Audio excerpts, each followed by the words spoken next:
It's fascinating to look at the way in which social media has created an illusion of reality. It's maybe not 100% illusory, but so much of what we see on there is an illusion. And many of us who've had a life before social media and really have an understanding of the complexity and the true nature of life, it becomes very obvious to us that what we see on social media is like a movie, an illusion, a show reel. And it's a wonderful show to watch. It's very tantalizing. And we're watching it. But it's something that we struggle to turn off. And it's something that we really believe, even if we don't really know the truth behind what we're looking at. And so many of us can get caught up in it. I know I do. When I see people celebrating their success, they look so happy, doing what I would love to do. And I do still have issues where I will compare myself to other people on social media. And it's not so much that I want their lives or wish I was exactly as they were, but it's more that I compare myself and it makes me feel insecure. And I have to remind myself that this is not the whole picture.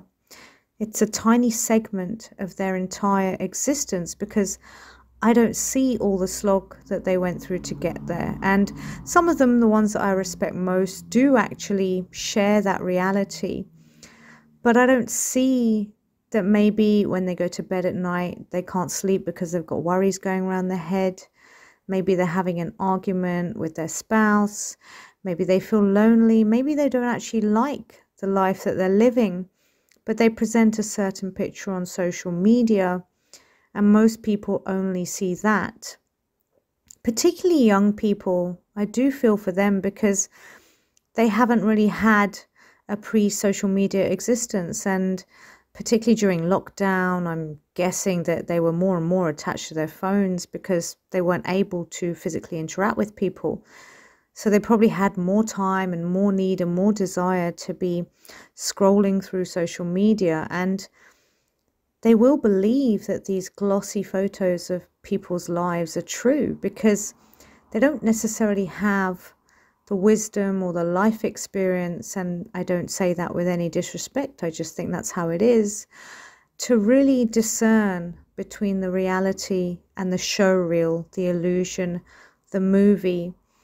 And then when they see these things on social media, they may feel bad about themselves, and then they tend to try and achieve the life that they're seeing on the screen, which for a start is very likely to be fake and filtered, but also is at least just a small piece of what's really going on. But they don't see that reality, so they are chasing this myth and they're chasing this illusion, and it's a mirage.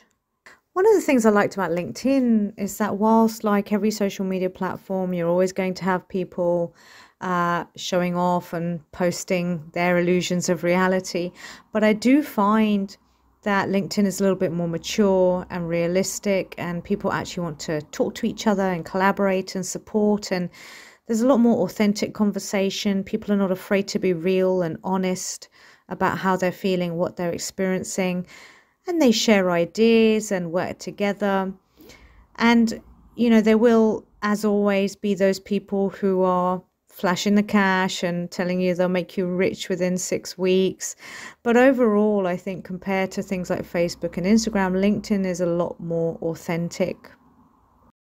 Another thing that I think is important to reflect on is, I find myself sometimes blaming the platforms, blaming the tools, Facebook, Instagram, YouTube, or Google and Twitter, and however many others there are right now.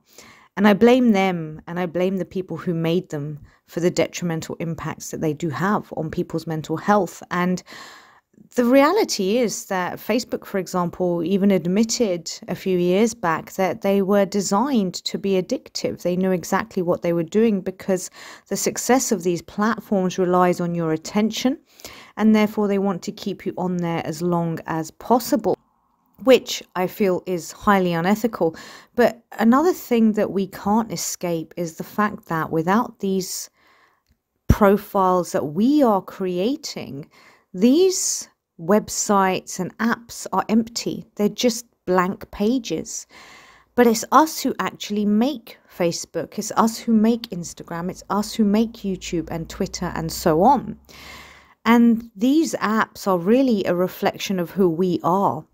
So if we're on there posting filtered photos and pretending that we're living a life that we're not, or putting on a happy face when we're actually miserable, or judging each other and trolling each other and being nasty, or also posting some nice things, which we do, and sharing lessons and learnings and all sorts of great things too.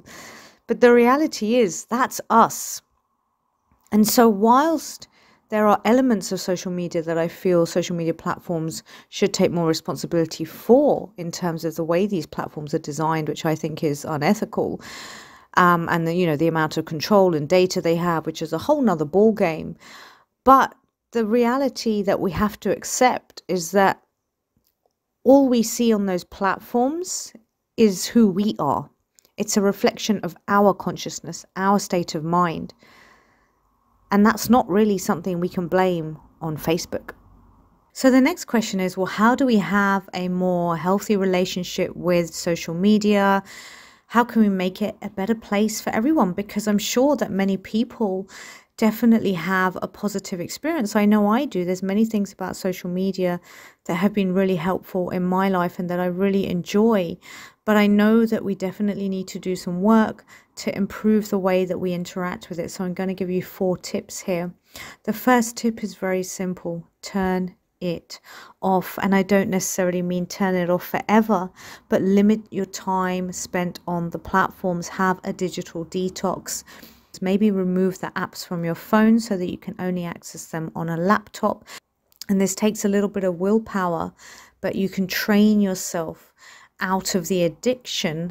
Tip number 2 is to review your newsfeed. Clean your newsfeed. And what I mean by that is, who are you following? What sort of content is coming up in your feed?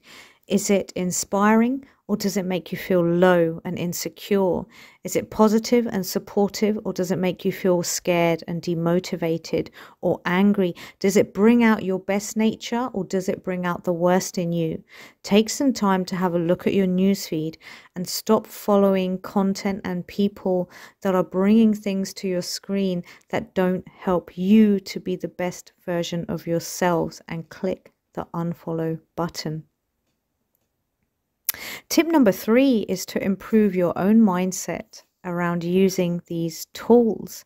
Essentially, as we mentioned, everything that we're seeing is an illusion or just a tiny segment of reality. So whenever you find yourself looking at something that makes you feel a little bit low or not good enough, just remember it's probably been highly curated, and there's so much more going on behind the scenes that you cannot see in that one picture or that one video or that one success story. And tip number 4 is to think before you post. Ponder before you post. When you're about to post something, whether it's your own content or a comment on someone else's, ask yourself, is this authentic, or am I creating my own illusion on the phone, in my photos, in my videos? Is this an authentic part of my life? Secondly, why are you posting it? Are you posting it to help others, to share a true success that you want to share with people? Or are you posting it to make yourself feel better? Are you posting it to perpetuate this illusion of reality that you're putting online? Why are you posting it? Are you posting it for likes and popularity?